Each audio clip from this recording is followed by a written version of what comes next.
दोस्तों, कुछ कहानियां झूठी होकर भी इतनी मशहूर हो जाती हैं कि लोग इन पर यकीन करने लगते हैं। एक ऐसी ही कहानी एक खौफनाक औरत के बारे में है जो 1977 में जापान में मशहूर हुई थी। एक औरत जिसका चेहरा कटा हुआ था, जो बच्चों को अगवा करती थी। जापान में इस औरत ने इतना खौफ फैला दिया था कि इस पर मूवीज बनना शुरू हो गई। लेकिन ये एक फर्जी कहानी थी। ये कहानी 1978 में जापान के टाउन से शुरू हुई थी। इस टाउन में एक फैमिली रहती थी जो खेतीबाड़ी करते थे। इस फैमिली में एक बूढ़ी औरत थी। उसने सबको बताया कि इसने एक ऐसी औरत को देखा है जिसका मुंह कटा हुआ है। ये औरत इसको अपने घर के गार्डन के बाहर खड़ी हुई नजर आई थी। ये कहानी देखते ही देखते इस टाउन में काफी मशहूर हो गई, यहाँ तक कि ये कहानी अखबार में भी छप गई। इस कहानी के अखबार में छपने के बाद तो लोग इस पर और भी यकीन करने लगे।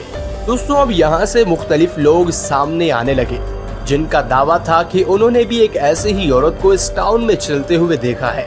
दोस्तों, 6 महीने के बाद इस औरत की कहानी पूरे जापान में फैल गई। लोगों ने इसको कुजे साकी ओना का नाम दे दिया। जापान में स्कूल जाने वाले बच्चे खास तौर पर इस औरत से बहुत डरे हुए थे। कई बच्चों का दावा था कि उन्हें ये औरत नजर आई है। उनके मुताबिक इस औरत ने अपने चेहरे पर एक मास्क पहना होता था। ये औरत उनसे पूछती थी कि क्या मैं खूबसूरत हूँ, तो बच्चा कहता था हाँ। तो ये औरत अपने चेहरे से मास्क हटा देती। इसके चेहरे पर बहुत बड़ा कट पड़ा हुआ था जहाँ से खून निकल रहा होता था। बच्चों के मुताबिक ये औरत उनको अगवा करने की कोशिश करती थी। बच्चे ये भी कहते थे कि उसके पास कैंची या छुरी होती थी।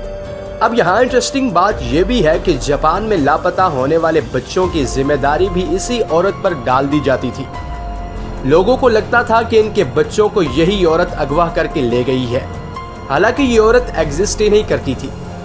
दोस्तों, अब ऐसे ही किस्से कहानियां जापान में इतने मशहूर हो गए कि जापान में पेरेंट्स अपने बच्चों को अकेले स्कूल भेजते हुए भी डरने लगे। हालांकि ये सिर्फ और सिर्फ एक फर्जी कहानी थी। 1 साल के बाद ये बात सब समझ चुके थे कि ये सिर्फ एक अफवाह थी। लेकिन जापान में बच्चों के जहनों में इस औरत का खौफ बैठ चुका था। बच्चे अपने घर से निकलते हुए भी डरते थे। दोस्तों, न सिर्फ जापान बल्कि ये कहानी साउथ कोरिया में भी मशहूर हो गई थी। ये कैरेक्टर जापान में एनिमेशंस और फिल्म्स में भी आना शुरू हो गया। यानी एक बूढ़ी औरत की बताई हुई झूठी कहानी जापान और पूरी दुनिया में मशहूर हो चुकी थी। इस औरत की फर्जी कहानी आज तक जापान में बच्चों को खौफ ज़दा कर देती है। दोस्तों, इस कहानी के बारे में आपकी क्या राय है, हमें नीचे कमेंट करके बताइए। और कैसी लगी आपको आज की हमारी ये वीडियो, हमें ये भी नीचे कमेंट करके बताइएगा। अगर वीडियो अच्छी लगी है तो वीडियो को लाइक करते हुए चैनल को भी जरूर सब्सक्राइब कर दीजिएगा। शुक्रिया।